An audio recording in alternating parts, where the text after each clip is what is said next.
이 새벽 우리에게 주신 하나님 말씀은 사무엘상 6장 1절에서 7장 2절까지의 말씀입니다. 구약 415면에 있는 사무엘상 6장 1절에서 7장 2절까지의 말씀을 우리 다 함께 받들어 읽겠습니다. 여호와의 궤가 블레셋 사람들의 지방에 있은지 7달이라.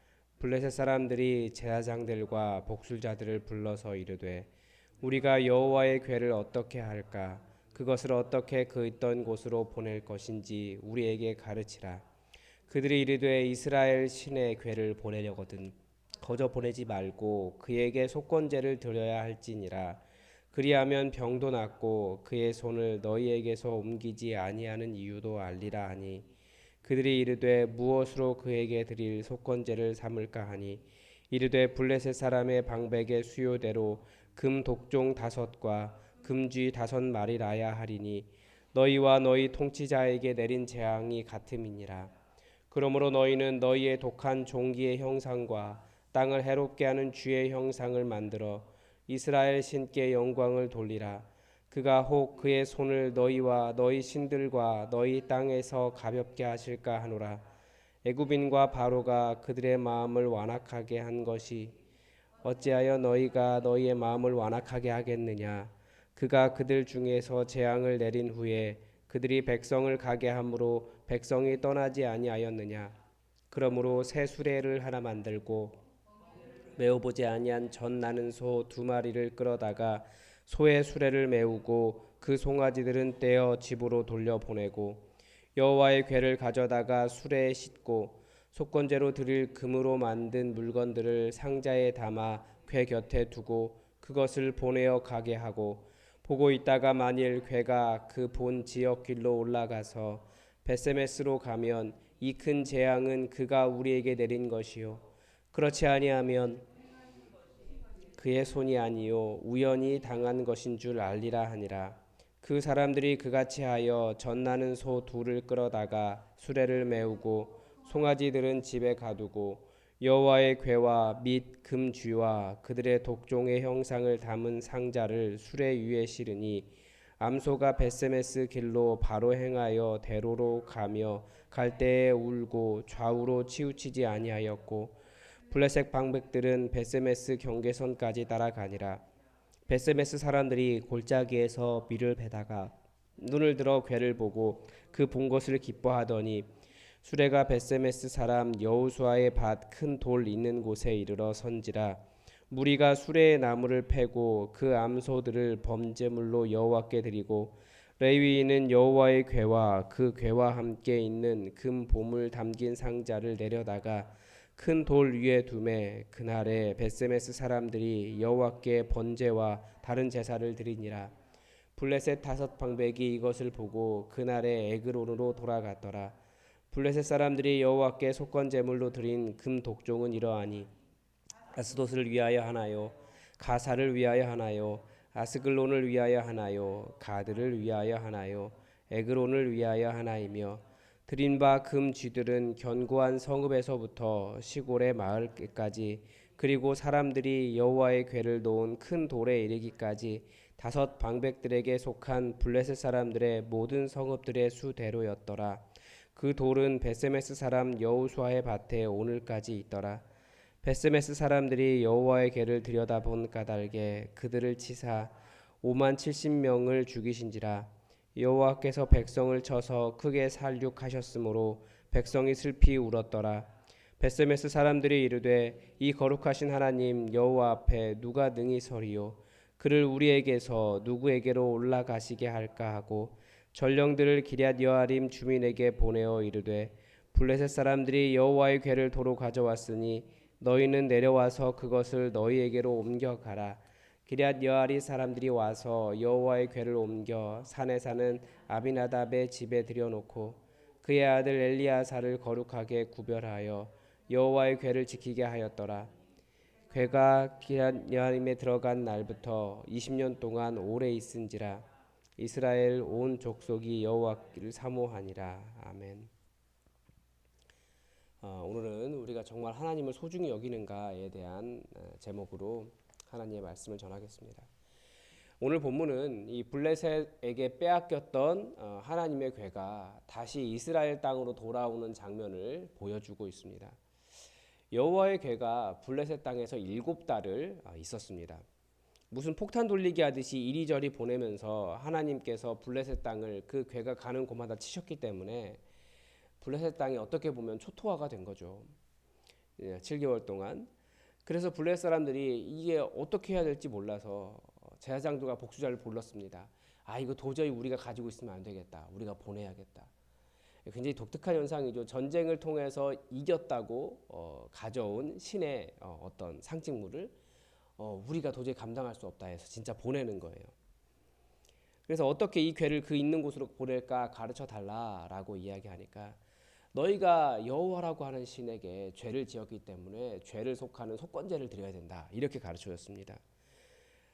그 방법이 속건제는 블레셋의 큰 도시가 나중에 여기 본문에도 나오지만 5개가 있었습니다. 근데 그 5 고을의 5 마을 그 도시의 두령들을 의미하는 금 독종의 형상 5과 금쥐 5마리로 하라라고 했습니다. 이 마리조와 제사장과 복술자들이지 우리말로 하면 뭐 무당, 그때로 하면 샤먼 뭐 그런 형식일 겁니다. 그래서 이들의 말이 꼭 맞는 것이다라고 볼 수는 없습니다. 뭐 꼭 그 모양이어야 된다, 금쥐여야 된다, 뭐 이런 것보다는 그들이 보여준 또 다른 모습이 있는 거죠. 그들의 그런 종교적인 감성에 따르면 화가 난 신을 달래야 한다라고 생각했던 것 같습니다. 그런데 이들이 아주 중요하게 기억하는 게 한 가지가 있었습니다. 하나님께서 행하신 일을 기억했어요. 이 사람들이.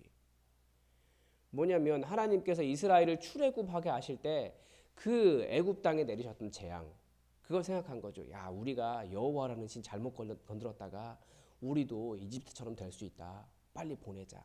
이걸 먼저 기억한 거예요. 그리고 자기들도 잘 확신하지 못하니까 이 방법을 하나 씁니다. 이게 뭐냐면 새 수레를 하나 만들고 멍에를 메어보지 아니한 젖나는 소 2마리를 끌어다가 그 소의 수레를 메우고 송아지들은 떼어 집으로 돌려보냈습니다. 이 어미소는 새끼를, 더군다나 아직 젖을 먹여야 하는 2마리 새끼들을 가지고 있는 훨씬 더 본능적인 존재였다라는 거죠.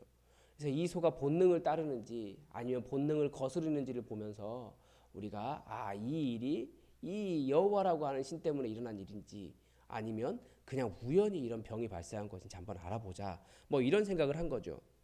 그런데 무슨 일이 일어났습니까? 이 소들이 속건제와 법궤를 싣고 벳세메스로 가는 대로로 좌로나 우로나 치우치지 않고 울면서 왜 울었을까요? 우리 다 알만하잖아요. 아무리 미물이라고 할지라도 자식을 떼어놓는 것, 젖먹여야 하는 자식을 떼어놓는 것은 본능적으로 불가능한 일이에요. 그런데 그것을 다 하고 떼어놓고 이 소가 울면서 벳세메스로 가는 거예요. 그리고 여호수아의 밭 큰 돌 있는 곳에 이르러 멈췄습니다. 이를 보고 사람들이 수레를 패고 그 암소들을 번제물로 여호와께 드렸습니다. 참 안타깝죠? 그렇게 본능을 거스르면서 하나님의 뜻을 이루기 위해서 그렇게 온 미물인데 어떻게 보면 저 영물이죠, 영물. 그런데 이걸 그 암소들을 여호와께 번제로 드려버렸습니다. 아마 딱 풀어주는 순간 자식을 향해서 달려갔을지도 모르겠어요. 그런데 이 암소들은 끝까지 어떻게 보면 자기 자신까지도 여호와께 그렇게 드리는 소들이 되었습니다. 하나님은 이 암소를 통해서 우리가 다시 한번 무엇을 소중히 여겨야 하는지를 가르쳐 주십니다. 우선 블레셋에게 법궤를 빼앗긴 이유가 무엇입니까? 눈에 보기에는 전쟁에 패했기 때문에 그래요. 우리는 자꾸 전쟁에 패한 것, 그러니까 우리가 잘 안 된 것, 우리가 어떤 영적인 전쟁에서 패한 것 여기에 집중하지만 사실 눈에 보이는 이런 표면적인 이유보다 더 근본적인 이유가 있습니다. 더 근본적인 이유는 이 엘리 제사장이 하나님보다, 하나님의 제사보다, 하나님을 섬기는 것보다 그 아들들을 더 소중히 여겼기 때문에 그렇습니다. 그 아들들이 범죄하는데도 그들을 가르치지 않고 하나님께 마음이 떠나 있는데 그러면서 하나님을 섬긴다라고 하는 가식적인 행동을 하고 있는데도 그들을 가만히 놔둔 거예요. 우리 시대로 하면 크게 이상하지 않을 것 같습니다. 오히려 우리 시대는 뭐라고 이야기합니까? 자식 사랑하는 것은 본능이에요. 그럴 수 있죠. 오히려 하나님의 이해하심이 부족하다는 시각으로 말할 것 같습니다.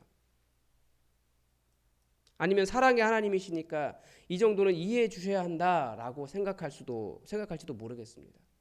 우리 그런 일이 너무나 많잖아요. 그러나 반대로 법궤가 이스라엘로 돌아올 수 있었던 이유가 무엇입니까? 민물이라고 생각한 이 암소가 자기들의 새끼 2마리니까 아마 정확하게 둘일 것 같아요. 새끼가. 그 2마리 새끼를 젖먹여야 하지만 떨어뜨려 놓고 울면서 흔들리지 않고 벳세메스로 갔기 때문에 그렇습니다. 미물도 자신이 여호와의 법궤를 지고 있다는 것을 알고 자기 새끼보다 여호와를 더 소중하게 여겼다고 비교해 볼 만한 겁니다. 저는 우리가 무엇을 소중히 여기는가 이걸 항상 생각해야 돼요. 사무엘서가 가르쳐 주는 것 그것 아닙니까? 나를 멸시하는 자를 내가 멸시하겠고 나를 경멸이라고 되어 있는데 사실은 그냥 나를 무시하는 자를 나도 그냥 무시할 거야. 너희들 나 신경 안 쓰는데 놔둘 거야 라는 거죠. 물론 예수님의 십자가는 그런 자조차 사랑해서 끝까지 데려오기 위해서 노력하셨지만 예수님도 이런 말씀하세요. 제가 계속 말씀드리는데요. 어떤 사람이 큰 잔치를 벌여놓고 손님을 청했습니다. 잔치할 시각이 되어서 다 준비가 됐으니까 종들을 보내서 초청한 사람들에게 보내서 모든 것이 준비되었으니 이제 잔치에 오십시오 라고 기별을 했습니다. 그런데 사람들이 다 일치하게 거절했다는 거예요. 이 잔치에 초청을 한 사람들이라면 분명히 잔치를 벌여놓은 사람과 어떤 관계가 있다는 거죠. 그러니까 모든 사람에게 다 그냥 무조건 오라고 한 것이 아니라 분명히 우리 시대로 이야기하면 예수 믿는 사람들에게 다 믿는다고 하니까 우리 다 같이 예배로 나아가자. 하나님을 예배하는 잔치로 가자. 그랬는데 안 오더라는 거예요. 그 이유가 뭐냐는 겁니다. 한 사람은 이러되 나는 밭을 샀음에 아무래도 나가 보아야겠다. 청컨대 나를 양해하도록 하라. 죄송합니다 말하면서 저 밭 샀어요. 가봐야 돼요. 또 한 사람은 이르되 나는 소 5겨리를 샀음에 시험하러 가니 청컨대 나를 양해하도록 하라. 또 한 사람은 이르되 나는 장가 들었으니 그러므로 가지 못하겠노라 하는지라. 예수님의 이 잔치 비유 다음 본문이 무슨 말씀이냐면 누가 내 제자냐라고 예수님에 대한 예수님의 대답입니다. 예수님이 십자가 지러 가시는데 수많은 사람이 따라오고 있는 거예요. 그러니까 이렇게 앞서 가시다가 뒤돌아서 가지고 내 제자라면 말씀하시는 거죠.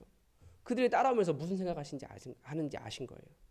무릇 내게 오는 자는 자기 부모와 처자와 형제와 자매와 더욱이 자기 목숨까지도 미워하지 아니하면 능히 내 제자가 되지 못하고 누구든지 자기 십자가를 지고 나를 따르지 않는 자도 능히 내 제자가 되지 못하리라. 이미 예수님 따르고 있는 자들에게 예수님께서 말씀하신 겁니다. 그러니까 우리에게 지금 주시는 경고예요. 예수님의 비유와 예수님의 설명은 사실 우리를 매우 곤란하게 하죠. 왜 그렇습니까? 밭을 샀기 때문에 잘 사는지 확인해 보러 가는 것. 소 5겨리면 한 10마리쯤 될 것 같은데 잘 샀는지 확인해 봐야 되지 않겠습니까? 장가 갔기 때문에 아내와 시간을 보내는 것도 죄는 아닙니다. 그런데 왜 하필 이미 분명하게 얘기했는데 시간 조정하지 않고 하필 그 시간에 꼭 해야 되겠냐는 거예요. 하나님의 잔치 초청을 거절하는 우리의 핑계가 그런 수준이라는 거예요. 미리미리 다 예수님께서 말씀해 주셨고 그때 시간이 되었는데 안 따라오더라는 거죠. 조절할 생각이 전혀 없는 거예요. 그러니까 무슨 말이냐면 일부러 그런 핑계 대는 거죠. 만약 다른 일 때문에는 얼마든지 더 열심을 내겠죠. 그거 자체는 죄가 아니지만 얼마든지 하나님께서 미리 말씀하셨고 하나님의 일을 위해서 자기의 시간을 조정할 줄 모르고 하나님을 무시하고 있다라는 겁니다. 다른 시간에 할 수 있는 일도 하나님께 드릴 시간이 없다고 생각하는 것이 이런 사람들의 한계였다라는 거죠. 예수님께서 말씀하신 자기 부모, 처자, 형제, 자매, 더욱이 자기 목숨을 미워해 예수님의 제자가 될 수 있다라고 말씀하시는데 예수님이 우리에게 불효자가 되고 자녀에 대한 책임을 다하지 않고 자기 삶에 대해서 무책임하라고 하시는 것이 아니라고 하는 것을 우리는 잘 알 겁니다. 예수님은 절대 그런 분 아니에요. 예수님께서 어떤 의미로 이렇게 말씀하셨습니까? 하나님의 일을 위해 무엇이 더 우선하느냐는 거예요. 그리고 하나님도 그렇게 비인격적인 분이 아니라 분명히 미리미리 말씀하신 부분들이 있는데 자기의 삶을 직장 때문에 혹은 다른 일 때문에 이렇게 조정할 줄 모르는 거예요. 하나님의 일을 위해서. 하나님을 무시하는 거죠. 우리에게 우선순위를 물어보고 계시는 겁니다. 예수님이 우리의 주인이라고 고백을 하면서 우리는 하나님의 일보다 내 가족이 더 소중하고 우선할 때가 많습니다. 그렇게 하다가 법계 빼앗긴 것 아니냐. 그렇게 하다가 두 자식마저 잃지 않았느냐. 하나님은 하나님을 존중하고 하나님을 소중하게 여기는 사람을 존중히 여기시고 하나님을 무시하는 사람을 하나님도 무시하겠다라고 하셨습니다. 하나님께서 무시하시면 어떤 일이 일어납니까? 우리는 잘 몰라서 그렇지 우리가 살아가는 모든 일상은 다 하나님께서 이렇게 지키고 계시는 거예요. 그런데 하나님께서 무시하면 이 지켜주는 손이 사라지는 거죠. 그럼 블레셋이 넘어오는 거예요. 만약에 엘리가 하나님을 존중했다면 그 두 아들 그렇게 죽지 않았을 겁니다. 물론 이런다고 해서 모든 자녀가 일찍 죽었다고 해서 그런 건 아닙니다. 그렇게 정죄하시면 안 됩니다. 그런데 최소한 엘리의 두 아들의 문제는 그렇습니다. 이미 여러 번 경고를 주셨어요. 우리가 무엇을 여겨야 하는지 때로는 이분법적으로 아주 명확하다는 것을 우리는 잘 알고 있습니다. 예전에 어떤 선교사님 이야기 들은 적이 있습니다. 그 선교사님이 선교 나가실 때 이게 인도 선교의 아버지라고 불리는 사람에 대한 이야기입니다. 가장 걱정되는 것이 홀어머니였습니다. 선교를 떠나는 그 배가 떠날 때 홀어머니가 항구에 나와서 그렇게 우시며 배를 따라왔습니다. 배가 사라질 때까지. 자식으로서 젊은 자식으로서 홀어머니 두고 가는 것이 얼마나 마음이 아팠겠습니까? 그런데 때로는 모든 것을 그렇게 하나님께 맡기고 가는 것이 사명의 길이에요. 하나님께 맡기는 거예요. 근데 하나님께 맡기는 일이 사실은 최선인 거예요. 우리가 한다고 잘할 수 있는 것 아닙니다. 그리고 그 헌신이 필요해요. 이 어미소처럼 울며 울며 가는 거죠. 그런데 하나님은 바로 그런 사람을 통해서 놀라운 하나님의 역사를 이루신다는 겁니다. 그렇다고 우리에게 그런 상황이 쉽게 지어지지는 않습니다. 그런 일 별로 없어요. 살면서 신앙 때문에 부모 자식 버려야 되는 일 별로 없습니다. 오히려 부모 자식 더 섬기라고 말하는 것이 신앙입니다. 그런데 때로는 그럴 때라도 우리는 하나님이 소중하다고 하나님을 선택해야 할 때가 있습니다. 우선순위에 분명히 문제가 있다는 거죠. 그렇지 않으면 오히려 우리가 더 소중하게 생각했던 그것을 잃을 수 있습니다. 여러 번 말씀드렸습니다. 고3이나 어떤 인생의 중요한 시기에 자녀들에게 교회 나가지 말고 공부해라. 그거 신경 써라. 이렇게 가르치시면 안 됩니다. 하나님보다 소중한 것이 더 많다고 가르치는 것과 똑같습니다. 그리고 자기 자신의 신앙이 그건 거예요. 아, 내가 하나님보다 다른 것을 더 소중하게 여기는구나. 또한 우리가 지금 저는 코로나 상황보다도 코로나가 끝나가는 지금이 더 예배의 위기라는 생각이 듭니다. 코로나 상황에서 우리가 어떤 그런 비상 상황이었기 때문에 비대면 예배라고 하는 어떤 그런 피신을 해야 됐습니다. 그런데 그런 상황에서 비상 상황이었던 비대면 예배를 통해서 우리가 배운 건 뭐냐면 내가 어떻게든지 하나님을 예배하고 더 소중히 여겨야지라고 한 것이 아니라 편안해 이걸 배웠어요. 그러나 적절한 때가 되면 다시 돌아와야 합니다. 예배는 우리의 생명과도 같다라고 이야기하는데 코로나 때문에 위기에 빠진 것이 아니라 코로나가 끝나가려고 하니까 예배가 위기에 빠진 것 같아요. 그때는 다들 코로나 끝나면 나와야지라고 했는데 이제는 더 편한 걸 찾아가고 있습니다. 이 예배라고 하는 하나님께 나아가 하나님을 만나고 하나님께 드리는 시간과 공간을 소중히 여기는 여기에서부터 우리가 하나님을 존중하느냐 그렇지 않느냐를 우리가 알 수 있습니다. 여러분 우리의 신앙이 많이 어리석을 수는 있습니다.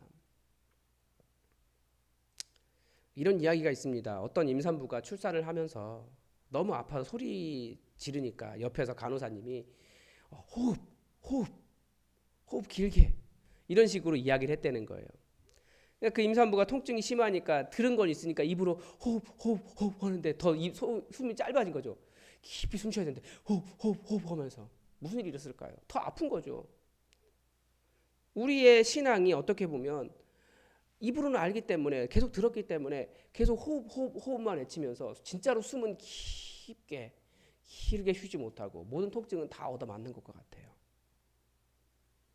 우리의 신앙이 하나님을 소중하게 여긴다 말만 하고 실제로 하나님을 소중하게 여기는 행동들, 그런 기도와 말씀과 예배를 위해 내 시간과 공간을 드리는 일을 게을리한다면 우리도 얼마든지 입으로만 말하고 호흡은 길게 하지 않고 모든 고통을 다 맞닥뜨리는 사람이 될 수 있습니다.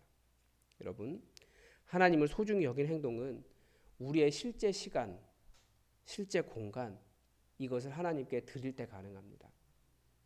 여러분의 시간과 여러분의 공간이 얼마나 하나님과 닿아 있는지 한번 생각해 보시고 그렇게 하나님을 정말 소중히 여기는 여러분의 삶이 되시길 바랍니다. 기도하겠습니다. 하나님, 우리가 어떻게 하나님을 소중히 여기는지, 우리 입으로는 항상 하나님을 소중히 여긴다 말하지만 정작 내 시간과 내 공간을 내어드려야 할 때 우리는 하나님으로부터 마음이 멀고 나의 편함을 추구할 때가 얼마나 많은지 모르겠습니다. 하나님, 우리의 어리석음을 용서해 주시고 아버지를 정말 소중하게 여겨 정말 부지런히 하나님을 향해 나아가고 하나님을 향해 나의 시간을 내어드리고 나의 공간을 내어드리고 하나님과 함께 동행하는 삶이 될 수 있도록 우리를 도와주시옵소서. 오늘 하루 또 어느 곳에서 어떻게 주님을 예배하고 또 하나님을 찬양하며 우리가 기도할 수 있을지 우리는 알지 못하나 우리의 시간을 분명히 내어드리게 하시고 하나님을 만나는 시간을 가질 수 있도록 도와주시옵소서. 우리 일상 모두가 다 하나님의 것임을 고백하며 예수 그리스도의 이름으로 기도드립니다. 아멘. 여러분, 오늘도 교회를 위해서 몇 가지 기도 부탁드립니다. 우리 교회 이제 코로나가 끝나가고 있는 상황인데 다시 예전에 그런 활발했던 모습을 회복할 수 있도록 여러분 기도해 주십시오. 그 첫 번째가 우리의 예배일 겁니다. 우리 예배의 자리가 정말 소중히 여기는 예배의 자리가 될 수 있도록 다시 차고 넘치는 자리가 될 수 있도록 기도해 주시고, 그리고 목장 예배가 회복될 수 있도록 여러분 기도해 주십시오. 그리고 5월 27일부터 시작되는 목자 교육을 위해서도 기도해 주시기 바랍니다. 다 함께 기도하겠습니다.